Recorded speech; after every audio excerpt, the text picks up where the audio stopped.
السلام علیکم ورحمۃ اللہ وبرکاتہ۔ بسم اللہ الرحمن الرحیم، والصلاة والسلام علی رسول الکریم وعلی آلہ وأہلہ وأجمعین۔ معزز سامعین، میرے محترم بھائی بہن، دوست احباب، بچے بچیاں، تمام اہل ایمان کو میری طرف سے سلام ہو۔ ہمارا نیا سال تو ہجری کے اعتبار سے ہوتا ہے تو وہ محرم، ہر آنے والا سال ہماری زندگی کا بہت بڑا حصہ ہم سے چھین کے لے جاتا ہے اور ہم بے بس ہو کر اسے دیکھتے ہی رہ جاتے ہیں۔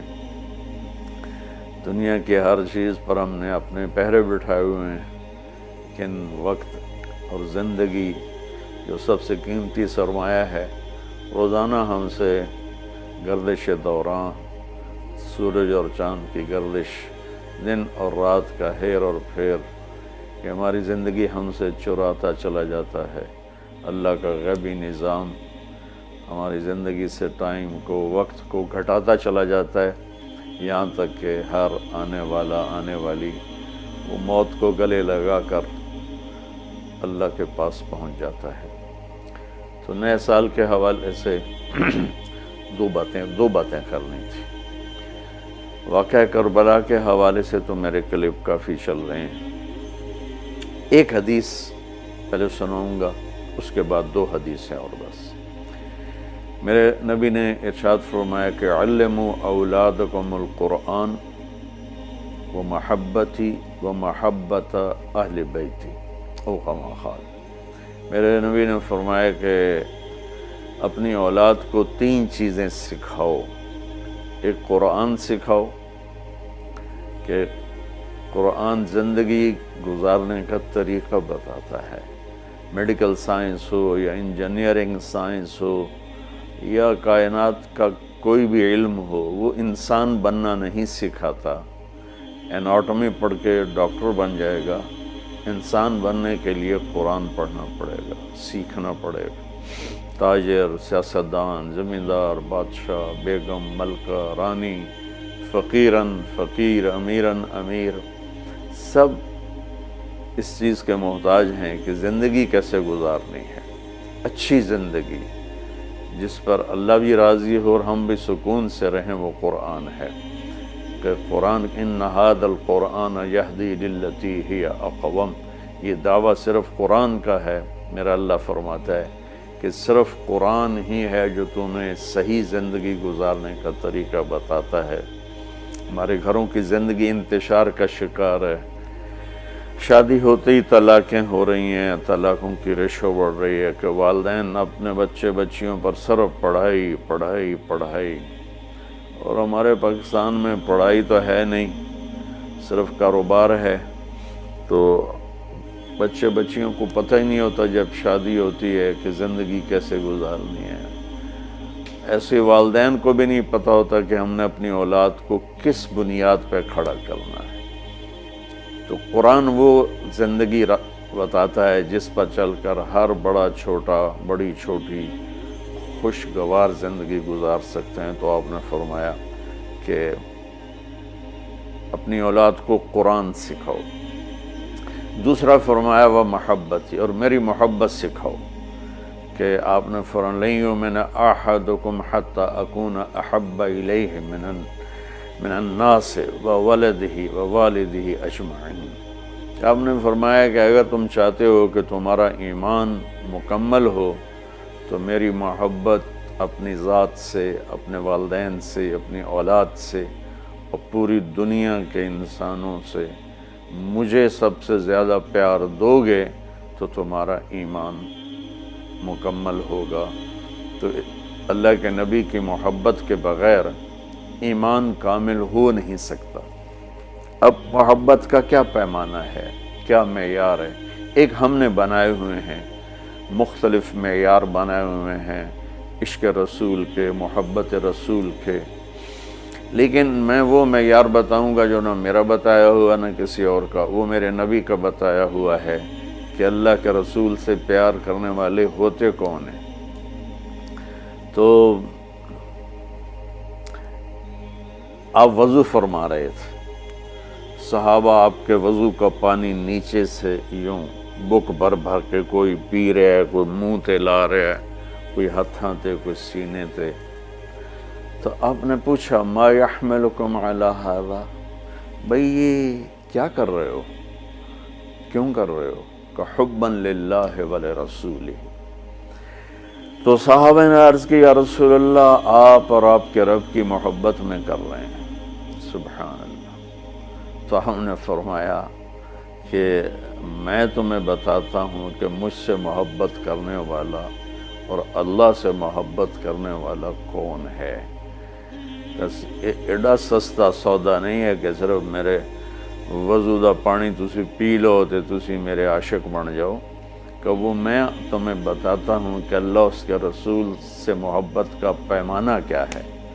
وہ پیمانہ ہے کہ اگر تم اس پر پورے اتر گئے تو دو طرفہ کام ہو جائے گا، تم اللہ رسول سے پیار کرو گے، اللہ رسول تم سے پیار کریں گے۔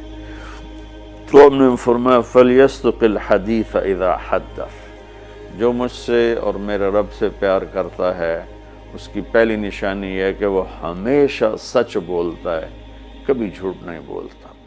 اس پیمانے پہ پاکستان کے 22 کروڑ انسانوں کو تولو تو چند ہزار ہی نکلیں گے، ورنہ میرے ملک پہ جھوٹ کی لعنت چھائی ہوئی ہے۔ فَلْيُؤَدِّ الْأَمَانَةَ إِذَا تُؤْمِنَ، جو مجھ سے اور میرے اللہ سے پیار کرتا ہے وہ کبھی کسی کو دھوکہ نہیں دیتا، ہمیشہ دیانتداری سے کام کرتا ہے، دیانتداری سے ہر ڈیل کرتا ہے۔ اس پر تولیں تو پورے پاکستان کے بازار، تجارت، سیاست، زمیندارہ، لین دین دھوکہ ہی دھوکہ ہے، فراڈ ہی فراڈ ہے۔ اس میں بھی چند سو ہی نکلیں گے جن کو اللہ رسول کے محبت کی گارنٹی ملے گی۔ تیسرا فرمایا فَلْيُحْسِنْ جِوَارَ مَنْ جَاوَرَهُ، جو اللہ اس کے رسول سے پیار کرتا ہے وہ ہمیشہ پڑوسیوں کے ساتھ اچھا سلوک کرتا ہے، چاہے وہ مسلم ہوں، نان مسلم ہوں، چاہے وہ اپنے ہوں، غیر ہوں، اچھے لگتے ہوں، برے لگتے ہوں، وہ ہمیں برا سمجھتے ہوں، لیکن اللہ اس کے رسول سے پیار کرنے والے کی تیسری نشانی یہ ہے کہ وہ اپنے پڑوسیوں کے ساتھ اچھا سلوک کرتا ہے۔ یک طرفہ وہ تا کر دے نہیں، اسی کیوں کریے، انہوں سانو کدی سلام نہیں کیتا، اسی کیوں سلام کریے، وہ سانو کدی پچھڑ نہیں آئے، اسی کیوں پچھڑ جاویے۔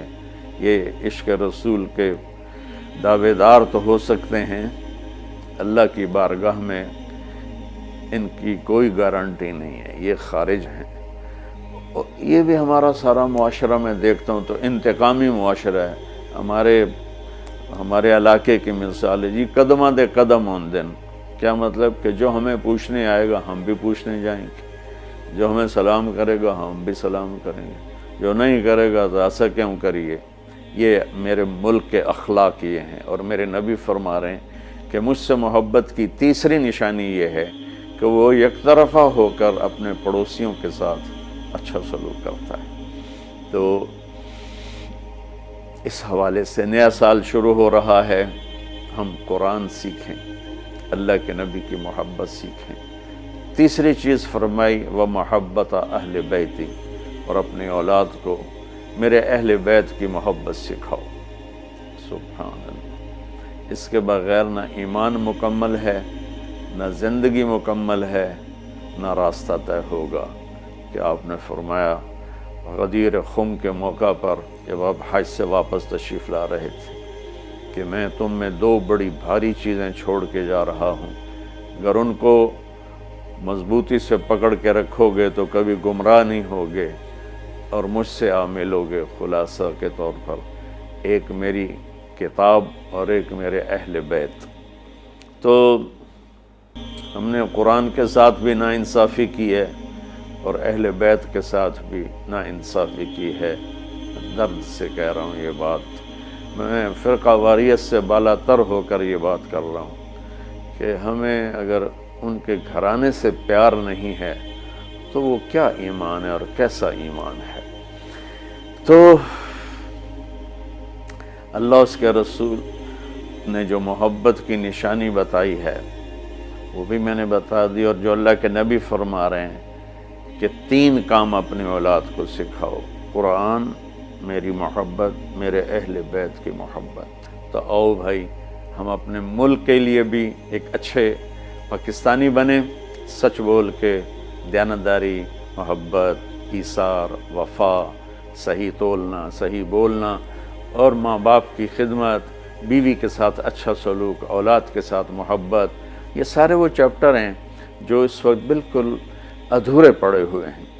اور صرف نماز پڑھ لینا اور حج عمرے پہ زور لگا دینا بہت اچھی بات ہے، میں کسی نیکی کی قدر نہیں گھٹانا چاہتا، لیکن اور بھی دکھ ہیں زمانے میں، محبت کے سوا راحتیں اور بھی ہیں، وصل کی راحت کے سوا۔ اسلام تو ایک زندگی ہے، یہ تو چند مختصر عبادات پوری زندگی پر تو نہیں ہے نا۔ اس لیے میری فریاد سنو اللہ کے واسطے، علماء سے بھی کہتا ہوں، خطیبوں سے بھی کہتا ہوں، اپنا مسلک پیش نہ کرو، اسلام پیش کرو۔ اسلام ایسی خوبصورت زندگی ہے کہ اس کا خریدار آپ کو ہر انسان بنے گا۔